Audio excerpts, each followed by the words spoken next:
1 मे म्हणजेच महाराष्ट्र दिन. आज आपण फक्त एक तारीख साजरी करत नाही, तर आपल्या स्वतंत्र महाराष्ट्र राज्याच्या जन्माचा उत्सव साजरा करतो. पण या दिवसामागची खरी गोष्ट माहितीये का?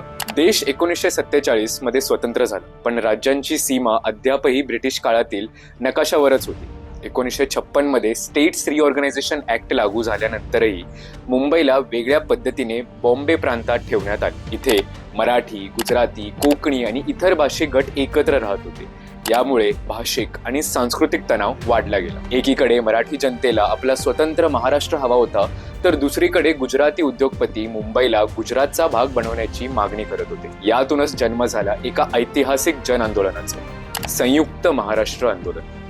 लाखो मराठी लोक रस्त्यावर उतरली आणि या आंदोलनात सक्रिय सहभाग घेतला. या आंदोलनाचे प्रमुख नेते केशवराव जेदे, आचार्य प्रल्हाद केशव वत्रे, S.M. जोशी, अण्णाभाऊ साठे, पांडुरंग बापट आणि प्रबोधनकार ठाकरे या महान स्वप्नासाठी 106 शहीदांनी आपले प्राण गमावले. शेवटी 1 मे 1960 रोजी बॉम्बे राज्याचे विभाजन झाले आणि मुंबई राजधानीसह महाराष्ट्र राज्य अस्तित्वात आले. म्हणूनच आज 1 मे रोजी आपण आपल्या राष्ट्राच्या संघर्षाला, शौर्याला आणि अस्तित्वाला नमन करतो. आपल्या गौरवशाली इतिहासाला कधीही विसरू नये. या महान राष्ट्राला अधिक गौरवशाली बनवत जावे, हेच आपले ध्येय असावे. सर्वांना महाराष्ट्र दिनाच्या हार्दिक शुभेच्छा.